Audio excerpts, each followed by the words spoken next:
কারণে একটা পরিবারকে ধ্বংস করে দেন না।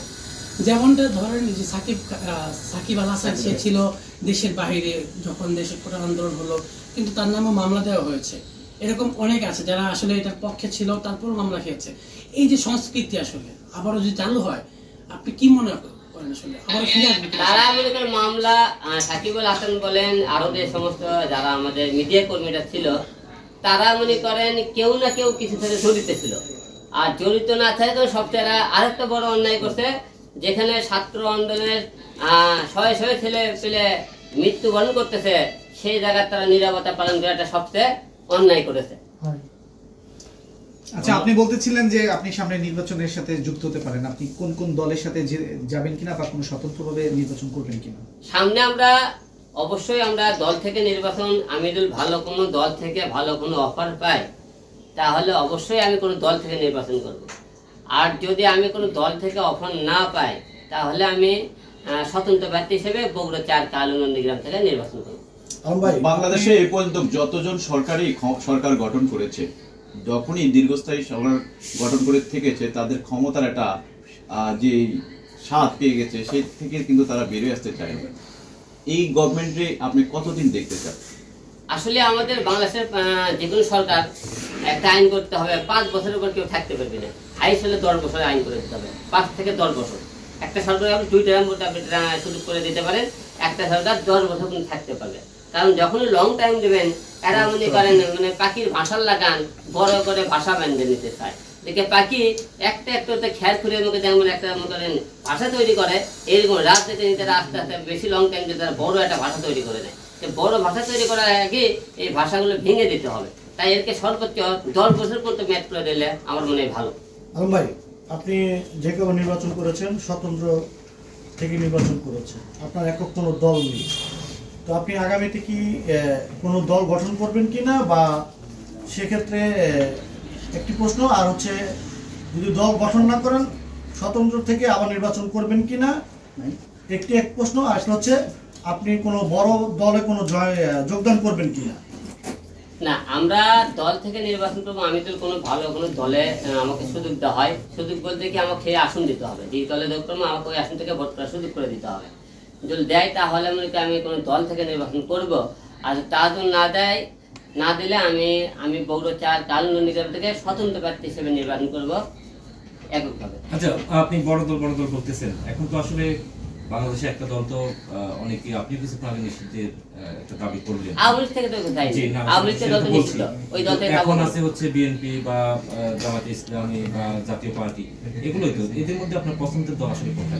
কাদেরকে আপনি আগায় রাখবেন? আসলে এই বিষয়টা রাজনীতি যেহেতু দলে এখন পর্যন্ত অনেক করে দলের সাথে আমার যোগাযোগ কথা চলতেছে, আমি এর মধ্যে নাম বলতে চাইতেছি না। যেহেতু নির্বাচনে এখনো কোনো আমরা জানি না, নির্বাচন 6 মাসে হবে কি 1 বছর হবে কিনা আমরা জানি না। এত টাইমে মনে আমার এখনো যেহেতু অনেক সময় আছে আমার নিজেকে গোছানোর, দল গোছানোর, তারপরে নির্বাচনের কথাটা বলি, মানে এখনো অনেক সময় আছে। পছন্দের দল আছে কিনা? পছন্দের দল তো অবশ্যই আছে, কিন্তু এখন বলবো না আপনাদেরকে। ভাই, আপনার কিন্তু আপনার নামের সাথে কিন্তু আওয়ামী লীগের একটি ট্যাগ লাগানো আছে, যেহেতু আপনি বঙ্গবন্ধুর মাজারে গিয়েছিলেন। আমরা তো বঙ্গবন্ধুর মাজারে গেছি, আমি শহীদ জিয়াউর রহমান মাজারের ওখানে গিয়েছি। মাজারে যাওয়াতে কোনো দোষ নেই, কারণ অন্যায় দূর করে মনে করেন আমি যদি অন্যায় করি, তার সাথে আমার ছেলেকে কেন দেবেন? আমিও তো বঙ্গবন্ধুর এই দেশে আপনি তার মনে করেন কোনো ভালো কাজ দেখিনি, শুনেছি দেখিনি, সে দেশের জন্য হলে একটা কিছু করতে, আমি সেই পক্ষে সেই আর গোপালগঞ্জে আমি কোনোদিন যাইনি। একটা সংগঠনে উঠলে আমি সেই মাজারে গিয়েছিলাম। মাজারে যাওয়া তো অন্যায় হয়ে থাকে, তাহলে দেশবাসীর কাছে মাপ চাইতেছে যে আমি মাজারে গেছিলাম, সেই হিসেবে আমার ভুলে থেকে মাফ করে দিন আপনার। লাস্ট প্রশ্ন, আর কেউ প্রশ্ন করবেন কিনা ভাই? একটা প্রশ্ন, সেটা হচ্ছে যে আপনার সিনেমাটা নিয়ে অনেক আলোচনা হচ্ছে, আরাফাতের 4 বউ এবং হচ্ছে মাস্তান হারুন। তো মাস্তান মানে ডিবি হারুনের সাথে আপনার খুব ভালো সম্পর্ক ছিল, প্লাস এই 2টা সিনেমা করার প্রেক্ষাপটটা একটু বলেন, একটু ক্লিয়ার করেন দর্শকদের। এই 2টা সিনেমা করার কারণ, নামটা বললেন, নামটা বললেন। মাস্তান হারুন আর আরাফাতের 4 বউ, এই 2টা সিনেমা করার কারণ একটাই, যে কোনো লোকই কোন পাপ করলে, অন্যায় করলে, সে সমস্ত নিয়ে কেউ বই লেখে, কেউ সিনেমা বানালে একটা ইতিহাসের পাতায় লেখা থাকে যে আমরা মারা যাওয়ার পরে আমাদের ছেলে মেয়ে যেন বলতে পারে একদিন এই সমস্ত লোক দেশে এই কাজগুলো করে গেছে। তাদেরকে একটা মেসেজ হিসেবে এই সিনেমাগুলো করে, একটা মেসেজ হিসেবে এই সিনেমাগুলো বানানো রেখে দেবো বাংলাদেশে। কবে নাগাদ শুটিং শুরু হবে এবং নায়ক নাকি এই ব্যাপারটা? এটা হিরো হিসেবে আমি আছি। কোনটা অভিনয় করবেন? দুইটা দিয়ে আমি হিরো করবো। আর আরাফাতের যে ক্যারেক্টারটা অন্য একটা লোক করবে, হারুনের যে ক্যারেক্টার সেটা অন্য একজন করবে। আর সব করে আর্টিস্ট আমাদের পরিচালকরা রেডি করতেছে, গল্প রেডি হইতেছে। আমরা আপনাদের এই মাসের মধ্যে আমরা শুটিং করে শুরু করার টার্গেট আছে আমাদের। কিন্তু আলম ভাই, আপনি তো সবসময় হিরো ক্যারেক্টার করেন, এখন এখানে দুইটা চরিত্র তো হচ্ছে, একটা আরাফাত, একটা হচ্ছে হারুন। তো এটা যদি অন্য কাউকে দিয়ে দেন তাহলে আপনি সেখানে করবেন কি? হিরো মনে করেন না, হারুন তো মনে করেন হিরো জীবনে অভিনয় করেন, ধরেন বাংলাদেশে হিরো ক্যারেক্টার করেন, কি ফিল্মের ক্যারেক্টার করতে পারেন, তাহলে অনেকে ফিল্ম ক্যারেক্টার একটা ফিল্মের মতো লোক লাগবে, এই ফিল্ম করে সাহিত্য করার জন্য কিন্তু একটা হিরো লাগবে নাকি, তাহলে সেই হিরোটা করবো আমি। ধর ঠিক আছে, ক্লিয়ার? ধন্যবাদ ধন্যবাদ। আচ্ছা, ভাতের হোটেলে তো আপনিও খেতে গিয়েছিলেন, তো ওই হিরো আলমের ভূমিকাটাই কে থাকবে? আপনি নিজেও তো গিয়েছেন ডিবি অফিসে, হ্যাঁ। তাহলে ওই ওই ভাতের হোটেলে তো হিরো একাই ভাত খেতে জানি, অনেক নায়ক নায়িকা গেছে তো ভাত খাওয়া, তাহলে আমাকে ভাতের হোটেলে খাবার গেছে, এটা বাদ দেন। আমরা যেগুলো এক জায়গায় গেলে তাকে খাবার দিতে পারে লাঞ্চে, এই খাওয়াটা হয়তো কে হয়তো ওই হয়তো ভিডিও করে মানুষ দেখাতে, এটা কোনো দোষ হয়তো। শোনেন, সরকারি বলে আমরা খাইছি, এটা তো কোনো দোষ করিনি। হারুন তোর বাইরে থেকে আর খাওয়াই না, আমাদের সরকারের থেকে জনগণের থেকে আমাদের থেকে খাওয়া যায়, খাওয়াটা তো আমি মনে করি অন্যায় আছে।